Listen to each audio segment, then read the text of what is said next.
Hi, welcome to Amanda's Book Corner. I'm Amanda, and this is my review of A Ballad of Love and Glory by Reyna Grande. This book doesn't come out until March 15, 2022, but I was really excited when NetGalley approved me for an arc of the book, so I got to have an early read. A Ballad of Love and Glory is set during the Mexican-American War in the 1840s, and it follows two different real-life people fictionalized here. One of them is Jimena. She's a curandera, which is a healer, and after her husband dies, she decides to serve her country by working as an army nurse. Meanwhile, on the other side of the war, we have John Riley. John Riley is an immigrant from Ireland, and he's serving in the US Army while they're preparing for battle with Mexico. Now, John doesn't specifically agree with America, and he had previously served in the British Army fighting against Ireland, his own home country. This wasn't because of his feelings against Ireland, but rather it was about economic security. In the US Army, it's the same thing, and he also has a strong sense of honor and duty, and he feels that once he made his oath to the US Army, he can't break that oath. However, it's getting harder and harder for him to not break that oath because of how poorly the US Army treats him and his fellow immigrants. People in the US Army are horrible to the Irish and Polish and German and other immigrants, not just belittling them with their language, but also bullying them physically too. Many immigrants are deserting the army to go fight for Mexico, and in fact, Mexico is inviting people to desert the US Army because not only do they want more men to fight on their behalf, but they're also willing to treat them better and reward them with land and higher ranking roles within the army. Eventually, John does decide to desert the US Army, and he swims across the Rio Grande to get to Mexico, where he is accepted into the Mexican Army. There are two main things about A Ballad of Love and Glory that really piqued my interest in the first place. One of them is that it is set during the Mexican-American War. Like the author herself, I don't remember learning about the Mexican-American War when I was younger. I think the first time I heard about it was in college. I was in a literature class and I was assigned a book called George Washington Gomez by Americo Paredes, and that book was really interesting to me. And if I'm not mistaken, that's the first time I really heard anything about the Mexican-American War. Even in the years since then, I haven't really learned all that much about the war, and so I thought it would be really interesting to get to see it in a more immersive way with this fictional novel. I do find fiction to be a really great way to learn about world events and world history. I've already said that before. For example, when I read Pachinko by Min Jin Lee, I knew nothing about the conflict between Japan and Korea and how Korea was split into two, North and South Korea. I don't think I learned about that in my history classes in middle school or high school, and so that was a really eye-opening thing for me. And that was a few years ago, and I just really love reading books where I can learn something, where I can gain some understanding of a different culture, a different time in history, different kinds of people, people with different identities than me. With A Ballad of Love and Glory, we get to see what the Mexican-American War was like from the perspective of a Mexican woman, and the author herself is also Mexican, as well as from the eyes of an Irish immigrant. Another reason I was really excited to read this book is because it is about an intercultural and interracial relationship. Jimena is a Mexican woman, and John Riley is a white Irish immigrant, and although they don't start off in any kind of relationship, they do develop a bond and eventually start to develop deeper feelings for each other. I always love reading about intercultural and interracial relationships. Part of it is very personal to me. My husband is Peruvian, and as you can see, I'm a white American woman, mainly English and Irish descent. And so it's something that I live every day, and it's something I really like to read about in books and kind of get to know what other couples might be like and what kind of challenges they might have, but also how similar they can be.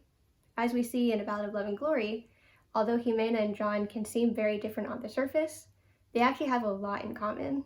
For example, they're both Catholic, they both very much believe in Mexico's right to freedom, and they both very much believe in the importance of serving their country.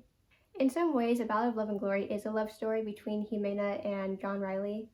It doesn't start off that way, and it definitely starts off a little bit taboo.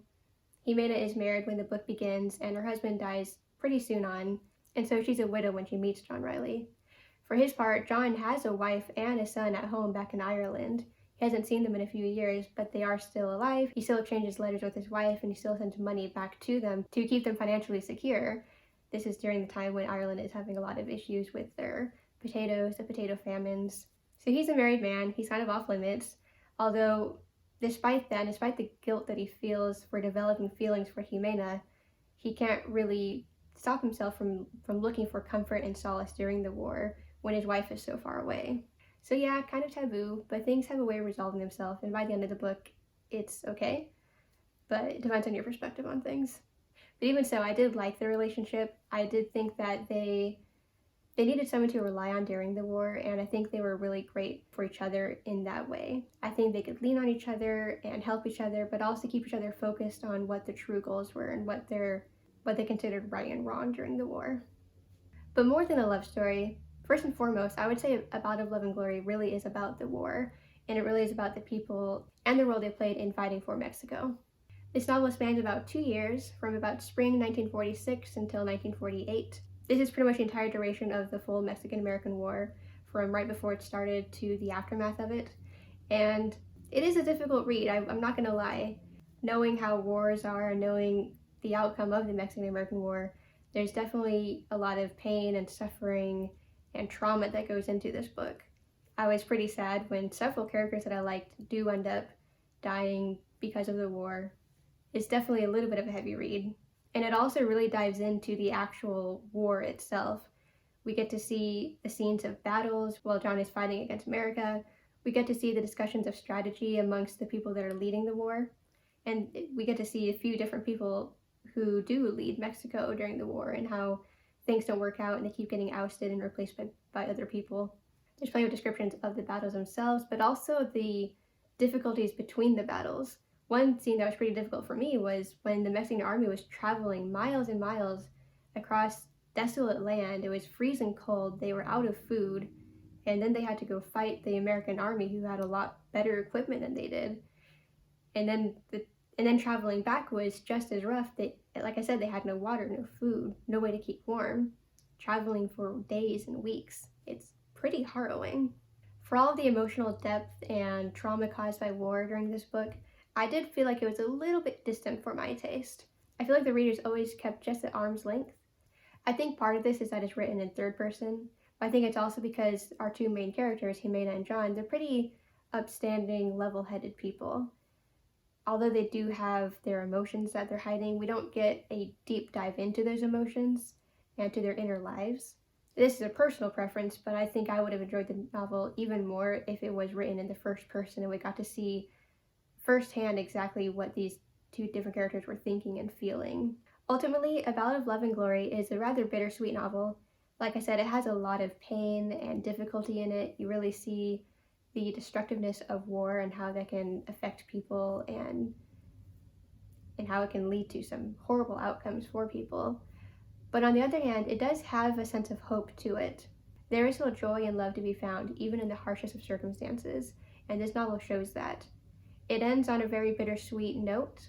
There are bad things that happen for sure, but there's also good things and good things to hope for in the near future for our characters.